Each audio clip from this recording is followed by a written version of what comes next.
2 of Sports Talk up next with your hosts Phil Kornbluth, Will Pelagic, and the Professor Tom Hayes. Don't leave us hanging. Join the show, 800-956-7266. Sports Talk, South Carolina Radio Network, Hour 2 on this first day of May 2018, along with Phil Kornbluth, Professor Tom Hayes. Yours truly, Will Pelagic, here with you. We have some updates for some in-state recruits in Georgia who are going very much every which way, Korn. Yeah, big day for Grayson High School in Loganville, Georgia. Of course, they're always loaded with players.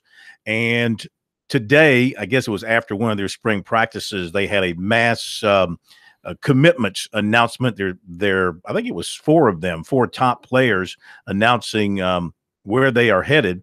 And I wanted to mention those to you as soon as I can pull them up here. I think maybe I have lost my page. So I'll tell you from memory. Wanya Morris, big offensive lineman, committed to Tennessee.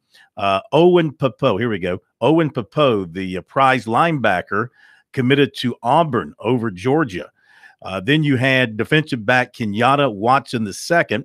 He committed to the Texas Longhorns.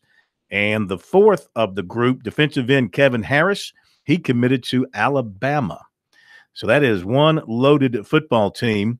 Clemson was really actively recruiting Papeau, but fell out of it with him going back several weeks. It's probably one of the reasons why the Tigers turned their attention to other linebacker prospects. And they also had some interest in Wanya Morris as well. But he is going to go to Tennessee. So those 4 guys at Grayson High School in Loganville, Georgia, making their decisions this afternoon. No midweek baseball for both South Carolina and Clemson. Clemson getting ready for their action coming up here this weekend against Florida State. They play Saturday, Sunday, Monday against the Seminoles. South Carolina, no midweek game themselves either. They will play Friday, Saturday, Sunday against Ole Miss. No Tuesday baseball inside the state, but also we do have some games on Wednesday. Presbyterian and Wofford will hook up in a non-conference contest involving a Big Sound school as well as a Southern Conference school. Winthrop is at Charlotte as well. Charleston Southern at Davidson. Those schools are playing tomorrow, but nothing today, but there is some ACC and SEC baseball. Yeah, let's update you. Pittsburgh is leading Maryland Eastern Shore 1-0. Asheville and North Carolina scoreless. That's in the 5th. Virginia Tech leading VMI 2-1. Wake Forest 1-0 on High Point. Virginia VCU scoreless. Morehead State leading Tennessee 2-0. It's Louisville and Vanderbilt. That's a good matchup here in the midweek, and they are scoreless, just getting underway. Notre Dame leading Western Michigan 3-1. Iowa pounding Missouri 13-6. Bad. It's very bad. Saw something in the news. We'll talk about this after we finish up. Is Jimmy with us? Jimmy's with us. Okay, after we finish up with Jimmy. I saw something about another controversy at Missouri having to do with softball. Did you see that? I know very well about the softball controversy. We can talk about that. Continue. We will talk, of course, more about what's going on in Tennessee with Jimmy Himes. Of course, he joins us now, courtesy of the folks here from Knoxville Sports Radio, going over what happened in spring. Jimmy, I guess from your perspective, where do you sit with your evaluation of Jeremy Pruitt's first spring, which, as we understand, he was rather critical of who was not there at the spring game at Neyland Stadium? Well, first off, when y'all say controversy, I get chill bumps because I'm thinking something else has happened at Tennessee. So I'm relieved to know it was at Missouri. The first spring under Jeremy Pruitt, we didn't learn a whole lot. He restricted access to practice. Heck, there was one Saturday I went over there to watch him, and we got 8 minutes in. That was just wonderful.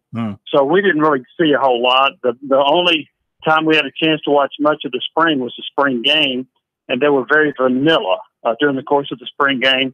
For one, there's a lack of talent. I don't care about these rankings of the top 15 for 5 years in a row. They don't have a lot of players, and I was charged with picking an all-SEC team going 3 deep, and I don't have hardly any Tennessee players on it. So there just aren't that many good players. Some of that, I think, was they were overrated. Secondly, I think probably the previous staff didn't do a good job of evaluating or developing. And then another thing that happened, there's a lot of attrition that happened at Tennessee. So there's a lack of talent that's over there. in the spring game, they probably had as many as 8 people that weren't available in the spring that are going to be starters in the fall. So that hindered them a little bit in what they were trying to do. I think this is a Tennessee team that surely is better than it was a year ago. But I think I would say this: if they can go 6-6 and get to a bowl game, that's an acceptable year. Whoa. Boy, have things dropped in the state of Tennessee, expectation-wise. They have. Absolutely. Now, that's my expectation. Yeah. The fans are still at 7 wins. Give them another month, it'll be at 8. Mm-hmm. And by golly, by August the 1st, they'll be at 9. Yeah. So anyway, that's just kind of the way fans are. But I think 6-6, because right now I think there's 3 non-conference wins. I don't think they'll be West Virginia. And then you got to go from 0-8 in the SEC to 3-5. Mm-hmm. I think that's about all you can ask of them. So I just think there's a lack of talent. I think there's been a defeatist attitude, and the head coach called out a lot of players for flat out quitting in the spring game. If you quit in the spring game, what are you going to do when Alabama's bashing your head in? Yeah, explain that to us, Jimmy. Explain that to us. When he says some guys quit, I mean, you were there. Could you noticeably tell that guys just weren't putting out any effort? Not that much. Now, I think what he was aiming that at was his front 7 on defense, because they gave up 134 yards rushing against a patched-up, piecemeal offensive line. And I did notice some defensive backs that were ducking out of tackles. I noticed some defensive linemen that once they got blocked didn't make an effort to get back into play. I saw some of that. Mm-hmm. If you're going to do that in the spring game, what are you doing in off-season workouts? What are you going to do in a real game? What are you going to do when people aren't watching you? That's a bad sign to me, and I think that's probably a residual effect, perhaps from the previous staff, where maybe some of these players weren't playing as hard as the coaches indicated, and I think that's filtered over. I'll say this. Tennessee, I will bet you at least 5 players that were there in the spring will not be around August 1st, because I think they will be encouraged to find another place to go. Visiting with Jimmy Himes from Knoxville, the man who knows everything about the Vols, good and bad. So coming out of spring, what's the feeling about the quarterback situation? Jerry Garantano's the quarterback. He won the job over Will McBride. He was MVP of the spring game. He had pretty good numbers in spite of a slow start. First quarter, he wasn't very good. The last 3 quarters, he played pretty well. But then afterward, when he was named the spring game MVP, Garantano was, Jeremy Pruitt was asked about it, and he said, well, that doesn't reflect what happened the entire spring. Now, I think what he was saying is Keller Chris, the grad transfer quarterback out of Stanford, is going to have a chance to win the job when he gets here. I think that was the message to Garantano. You better step it up or somebody's going to beat you out. Garantano he has some nice attributes. He has a good arm. He is pretty accurate when he's given protection. He is not as mobile as I thought he would be. He was defined as a dual threat quarterback, but he doesn't run that well. And the thing is, he also has been a little bit slow in his decision making. Was that because he was a redshirt freshman or not? I don't know. Maybe that's his DNA. But I'm going to give him a pass and say, hey, that's a first-year quarterback who's trying to figure this thing out, and he could and should get better at that.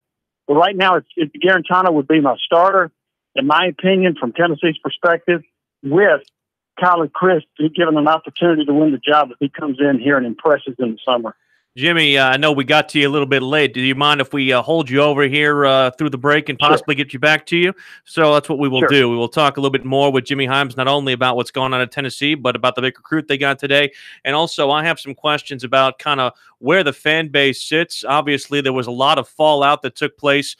Jimmy alluded to it with the head coaching choice, of course, what happened with Greg Schiano, and wondering just how much patience that this fan base will have when it comes to Jeremy Pruitt's tenure here. You know, you look at their schedule too. My goodness, got to play at Georgia, got to play at Auburn, got to go to South Carolina, gets Alabama at home, but that doesn't matter.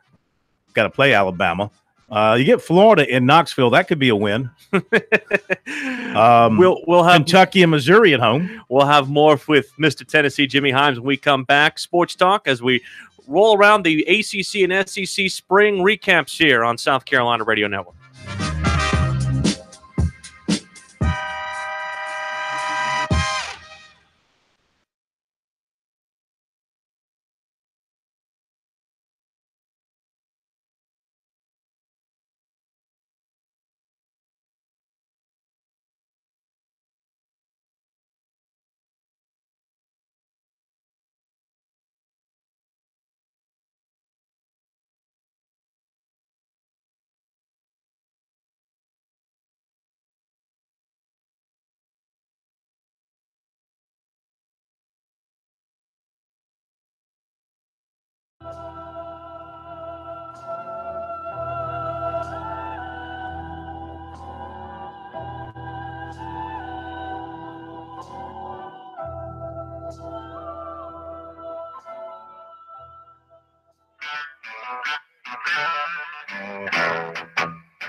Sports Talk is the sports talk show of Main Street, South Carolina. From the coast to the mountains, we cover it all. Getting back into the discussion about Tennessee with Jimmy Himes as we held him through the break here, I guess I just want to restart just kind of where do you see the temperature of this fan base, Jimmy, given all that's happened, you know, the Schiano mess, the hiring of Pruitt, him calling out the fan base, and obviously just the current team that's constituted. How much time do you think that Pruitt is basically on? What kind of leash is he on to try and turn this thing around? I think he'll be given 3 years. Look, Philip Fulmer, the athletic director, who was the head coach, obviously, at Tennessee, is going to do everything he can to try to help Jeremy Pruitt succeed. Because, in part, his job's attached to Jeremy Pruitt. So he's going to do everything he can to help him, and he should. Now, one of the things that I thought Pruitt did that was completely unnecessary was to get on some of the fans about not being there. Some fans came out and said, yeah, he's right about it. Others said, no, don't be getting on me about it. One of the things that happened was he did away with the autograph session pregame, which has been going on at Tennessee ever since I can remember, and I've been covering Tennessee for over 30 years. So when you do away with an autograph session, you're all right there, you're dwindling your crowd. The other thing that he did that I thought impacted a little bit, look, the media is a conduit to the fans. So the fans want to know, they want to read and hear about players. They want to read and hear about some of these new assistant coaches. They want to hear interviews with them. And he allowed the media to talk to 7 players the entire spring, and some of them were repeat players. And then he didn't allow his coaches to talk at all. So there was limited storylines. There was limited news coming out of there. There was limited excitement. And therefore, you ended up with 45,000. Forget the 65,000. It wasn't even close. But 45, I think, is a fair estimate. I'll give you 45 to 50, but certainly no more than 50. And so I think that's a great crowd for an 0-8 SEC record. I think it's a great crowd for a team that went 4-8. Mm-hmm. So but there was a mixed bag on that. But there were a number of people that were offended by his comment. I just didn't think he needed to go there. Now, in terms of how long the patience, guys, I think this is an interesting stat. Each year, if Tennessee has changed head coaches, and there have been a bunch of them since Philip Fulmer was fired, right? So you got Kiffin, you got Dooley, you got Butch Jones, and now you got Jeremy Pruitt. Each year, the new coach retired, Tennessee's season ticket sales have gone down, not up, down. Now, granted, when you're hiring a new coach, that means the year before you probably weren't very good, right? But that's happened each year. It did get up to 73,000 or so for Butch Jones a couple of years ago, but then it went down to 69,000 last year, and this year they're projecting about 65,000 season tickets. So that's a battle Tennessee's going to have to fight in terms of trying to get more fans to turn out to the games. Yeah, Jimmy, I wanted to piggyback on what Willa was asking you, because Philip Fulmer, first of all, how much will he run interference during these growing pain years for Jeremy Pruitt? And what ultimately made him decide to take this job as AD? What led Fulmer to take the job? Yes. Mm-hmm. Okay. Well, he wanted the job. He loves the University of Tennessee, and he has wanted this job at least on another occasion. I think he knew he didn't have a chance when Dave Hart was hired, and then I think he was led to believe he had a chance when Curry was hired. But he wanted to help the university. He wanted to run the athletic department. He felt like he was a good choice, and he's a Tennessee guy. So I just think he felt strongly about trying to get the football program fixed. And I asked him the other day, I said, you being a coach, does that give you an advantage as an AD? He said, absolutely. I know what a good football practice looks like. I know what intensity looks like. I know what tempo looks like. I know what effort looks like. He is also going to defend Jeremy Pruitt at most every turn. He defended him on the remark about the crowd, and he's defended him on some other things as well. And he made a statement the other day that when he hired him, he thought he had the right guy. Now he's even more convinced he hired the right guy based on what he saw during the spring. I don't know if Pruitt's the right guy or not. I don't have enough of a sample size to be able to make that comment. But I do think Philip Fulmer is going to do everything he can and give every effort to Pruitt that he can to help him win. There have been a lot more people hired in the athletic department, in the football office, for example, than there were under Butch Jones. The salaries have gone up. The personnel's gone up. So they have got everything in place now to try to succeed. Now it's up to Pruitt and his staff to go out and recruit the right players, develop the right players, and win some football games.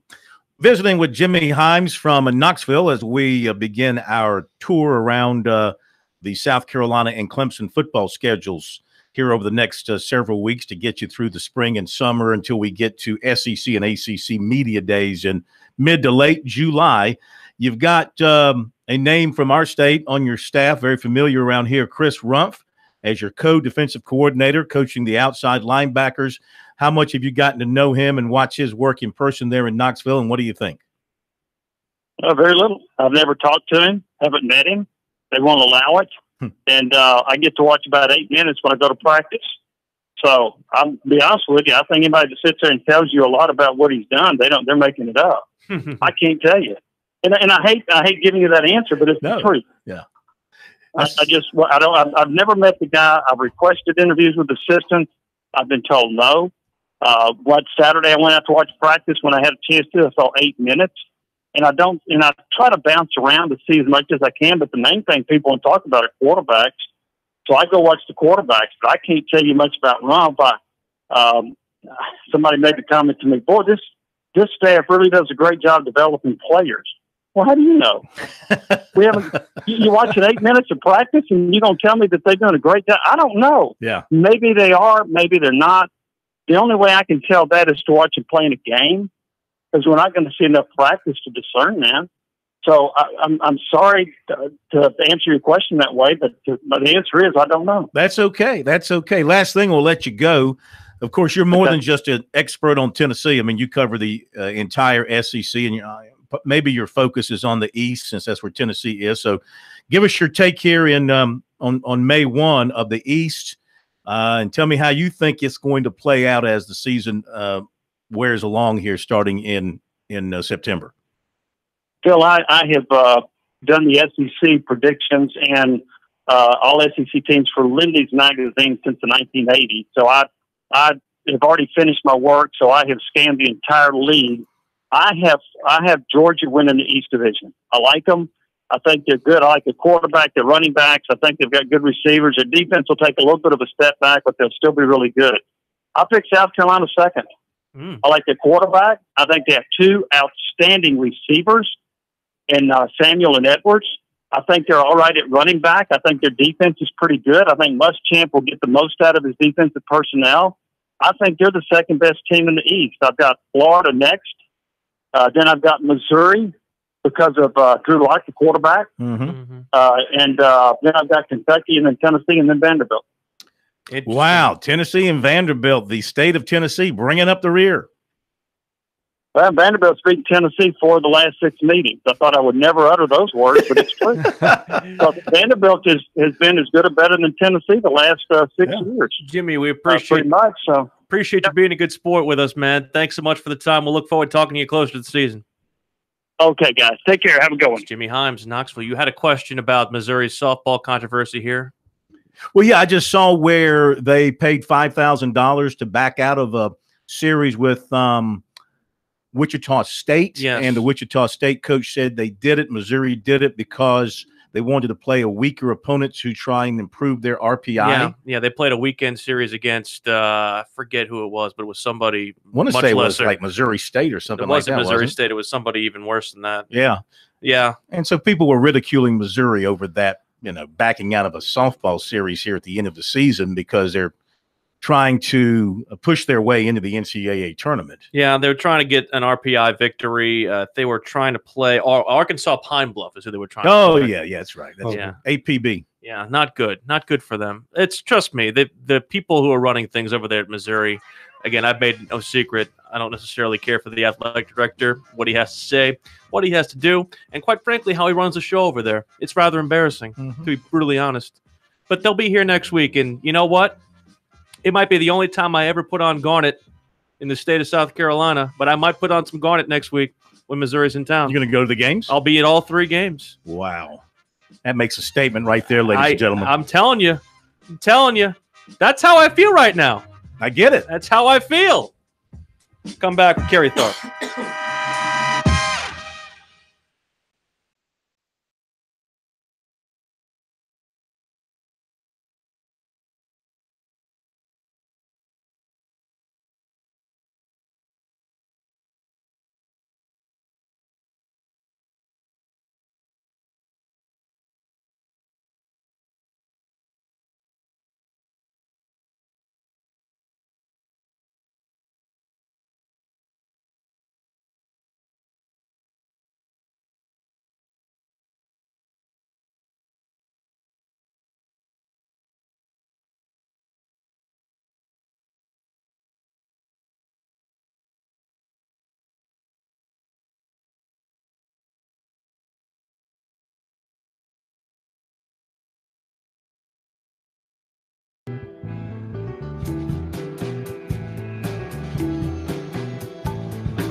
Welcome back to Sports Talk, South Carolina Radio Network. It is that time when we hear from the president of Darlington Raceway, Kerry Tharp, as we drive around NASCAR. And I'm sure, Quan, you can voice your displeasure at the lack of drama around the finish at Talladega this past weekend. Well, we talked about that last night as we welcomed KT in, and let's get his thoughts on the finish at Talladega. I mean, we did have the big one that set it up for some drama, but it was like, you know, a bunch of trained elephants there, you know, trunk attached to the bumper there. They weren't going to pass, it looked like, for whatever reason.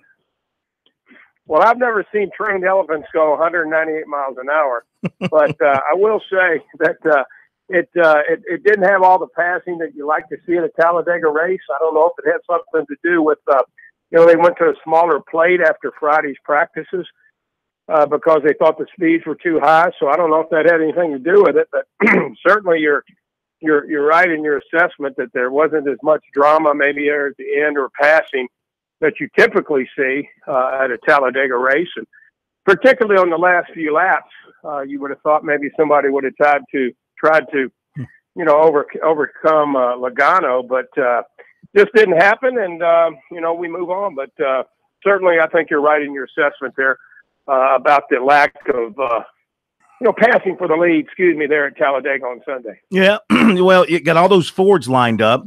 So 2 questions. I mean, number one, why were the Fords so good there? And number 2, do you think they were all working in cahoots just to make sure somebody in a Ford got the W? Well, I think it's about horsepower when you get to a big racetrack like that, Phil. You know, you get the bigger restrictor plate track, and the horsepower is such a big factor, and the Ford horsepower that we've seen this year has just been superior to everything else. And so, you know, when you get a bunch of Fords up there, they're going to try to look after themselves.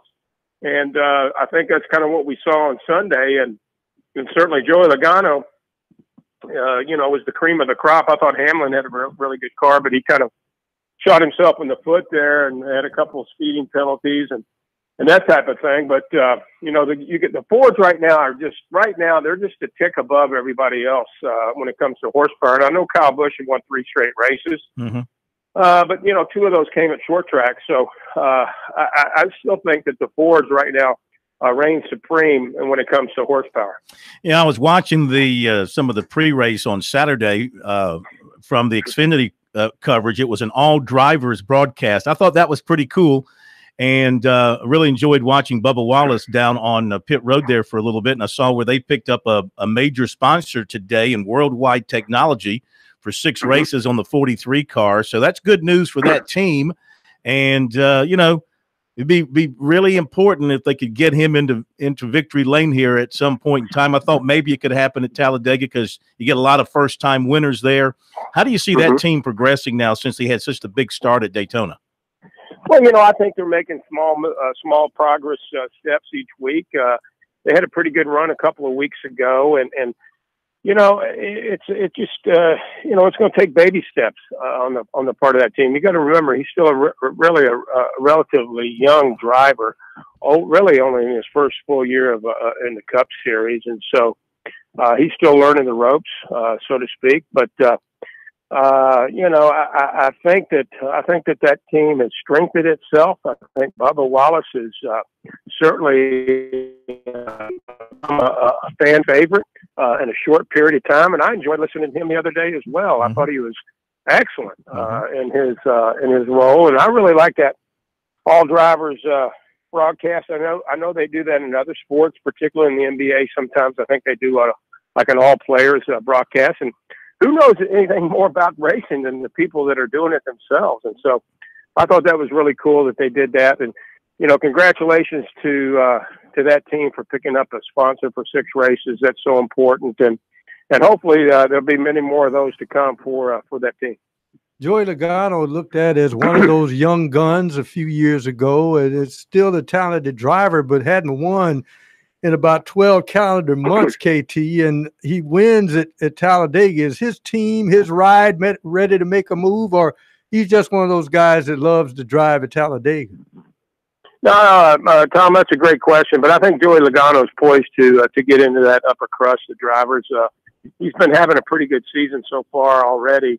Had some good finishes. Obviously, he's in the Ford camp. He's over at Penske with Blaney and Keselowski, and they've all been pretty solid, all year long. So I think Logano, you got to throw him in the mix of a guy that's probably going to be there at the end when come playoff time. And the other day he was definitely the cream of the crop, as I mentioned, and he didn't hold anything back and got that win, and likely will be in the playoffs. And you're right, it had been about a full year since he'd won, so I'm sure that's a shot in the arm for that team, and we know he's a talented driver, so I expect this won't be the last time that he wins in 2018. Darlington President Kerry Tharp joining us here on Sports Talk. Saw today, KT, where they had some drivers testing out the new road course in Charlotte for the first time. There will be a road course in the NASCAR playoffs. What are your thoughts about that modification? Well, I think it's going to be very interesting, Will. I applaud SMI and NASCAR for looking at doing something like that. It's different. It's out of the box. Is it going to work? We'll find out in October. But, I think that, NASCAR and the racetracks aren't afraid to try something new if they think it's going to better the sport and better the entertainment. So I'm anxious to see how that turns out. And I think that having a road course up there at Charlotte's pretty unique, pretty interesting, and looking forward to it in October. And the other big news around the circuit, Dale Jr. now officially Papa. Absolutely, and I couldn't be happier for him and Amy. I've gotten to know them pretty well, and he couldn't have a better wife. She couldn't have a better husband, in my opinion. I think they're a great couple, a great pair. They're going to be outstanding parents, in my opinion, and a beautiful young girl that came into the world earlier today. I love the name, I'm just watching the tweets on social media from Dale Jr. He's gushing and beside himself, and I think he's starting to realize that certainly there are a whole lot of other things in life than racing cars, and you got to commend him for stepping back and coming out of the car at the right time. And this is all looking like it's working out well for his family. Y'all have your big event at the Governor's Mansion tomorrow. Any surprises that you might be able to give us an advance notice on?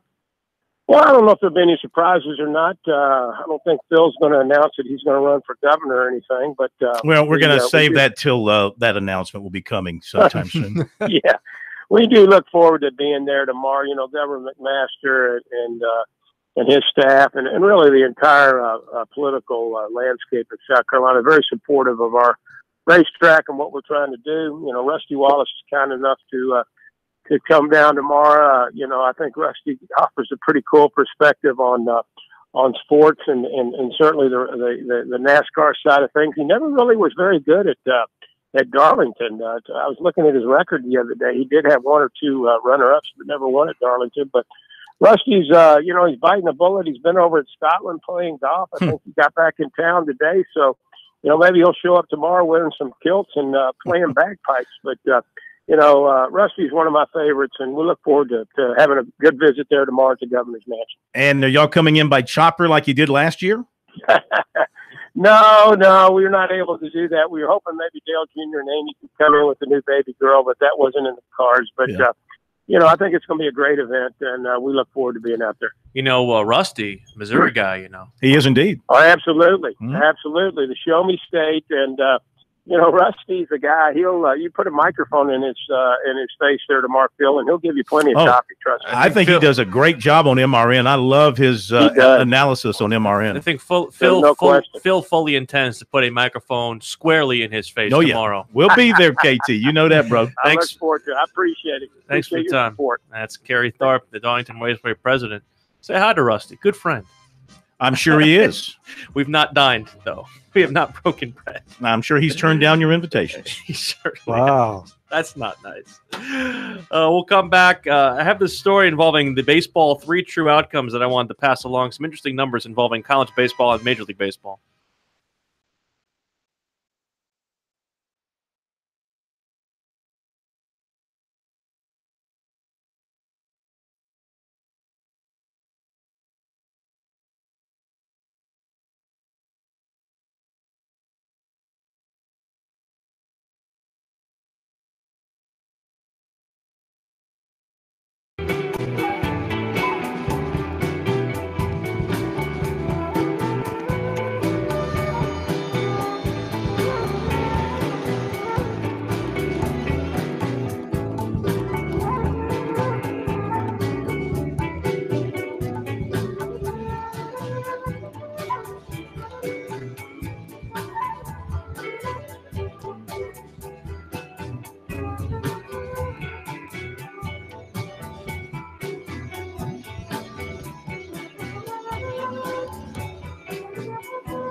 These guys, they never sleep.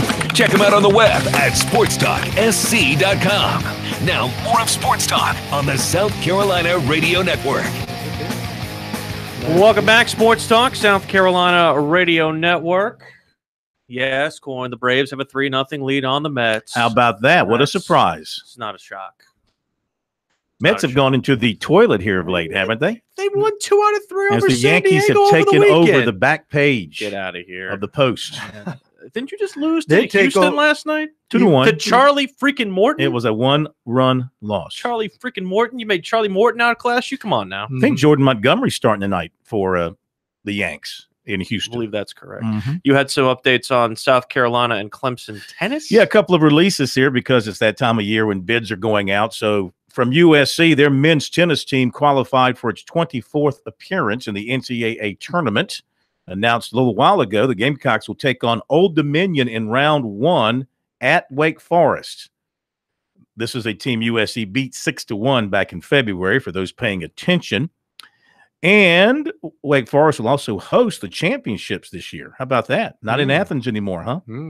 And for the 17th year in a row, this from Clemson, the Clemson women's team received an invite to the tournament, and they will go to Nashville for the first and second round, and they will play Ohio State in the first round on Friday, May 11th. So I'm assuming, since I'm just going by the releases from the schools, one for men and one for women, I'm assuming the USC women didn't make it and the Clemson men didn't make it. Am I safe to assume that without doing any extra work? Because I really don't want to do any extra work. I'm satisfied that they would release it if those teams had made it. You assume. But I would. What does assuming do, Pro? Well, divide the word up. Donkey. What it does, it makes a donkey out of you and me. Yeah. There you go. I'm not going down this road with y'all. I wonder why donkey has a different. I wonder why donkey has another name. I don't know. Is that a biblical thing? Because back in the Bible, right, they referred to a donkey as. Is that? Mm-hmm. I'm not going there. Yes. I mean, you are Pro is our biblical scholar here. Or you know. They also turned water into wine back then too. But and a jawbone of one seems to be a good weapon at certain times. Drastic transition here. I was reading my Athletic earlier. Oh, hang on a today. second. Okay, now I just got a text message from Columbia's 4th-rated television sports anchor, Reggie Anderson. In a not so kind message, he says the women are hosting. Has that already been announced? I think it was already announced. Has that already been announced?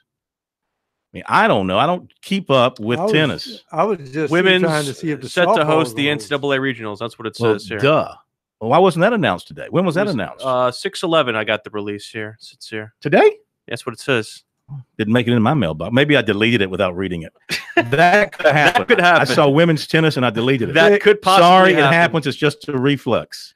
A what? It's a reflex. A what? A reflux. An acid reflux? It's a reflux and a reflex.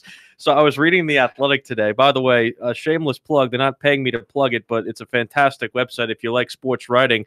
Jason Stark is on there now, and he had this very interesting tidbit in his 10 things we learned from April. For the first time ever in a month in Major League Baseball, there were 343 more strikeouts than hits. It's the first time there was ever more strikeouts than hits in a month, and nearly 35% of all plate appearances now end with either a strikeout, a walk, or a home run, the three true outcomes. Well, I went to look to South Carolina and Clemson's numbers. One of the two teams to this point of the season has more strikeouts than hits. Is it South Carolina or is it Clemson? Without looking, I'm going to say Clemson. You would be correct. Yeah. Well, first of all, look at their batting average. It's about 25 points below South Carolina's. Which is odd. And number two, I mean, Clemson has more power hitters, I would say, and they tend to strike out more. They're more aggressive swingers. Clemson has 382 strikeouts for its hitters this season. They have 367 hits. So about 15 more strikeouts than hits, whereas South Carolina has 411 hits, just 306 strikeouts, but also 201 walks. See, I'm thinking nowadays, I think guys are more encouraged to attack pitches. So you're going to have more strikeouts. you're not going to see many people with the build, a stocky build like Pete Rose, who made a decision early in his career to be a singles hitter. You know, he had a compact swing or whatever, because he could hit for power if he wanted to. So is this going to make baseball fans happy? I mean, you know, most of the time when a guy comes to the plate, it's going to be either a home run or a strikeout. 35%, it says, and it's something that's been going up in Major League Baseball over the last 5 years. Last year, it was 33.5%, 32 the year before. 5 years ago, it was 30, and 10 years ago, it was 28% that there were 3 true outcomes: strikeout, walk, or home run. The ball is in play less now than any time in the history of baseball, and some say it could contribute to the fact that there's less attention on the game. But if you have more home runs, we had more home runs last year in baseball than any year in history. See, here's the deal with pitchers. I think the less strikeouts you have, but you're effective, I think your longevity is there. You know, I agree. Tom Glavine would never strike out anybody. Look at the wear and tear. But a bunch of ground balls, you know, hey, let my fielders work. They're just standing there getting bored. Let me do this, if you don't mind, before I get an angry tweet from a female news anchor in Columbia that would think that we are not being fair and balanced here when it comes to the sexes. And that is that the South Carolina women's tennis team received the number 10 seed and will host the Columbia Regional. I did delete this before reading it.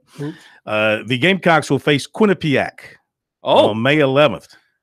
And VCU and Virginia will also be at the Carolina Tennis Center. Winners of both matches will appear in the round of 32 on Saturday. This is the number 10 seed, is the highest for USC since they switched to a 64-team format in 1999. So USC men's and women's tennis doing well, and Clemson women's tennis also getting in. Don't ask me about any of the other schools around the state. Furman, College of Charleston, any of those people. Wofford. I know that if they got in, congratulations. Carolina's beach volleyball team got themselves Saw that. Congratulations.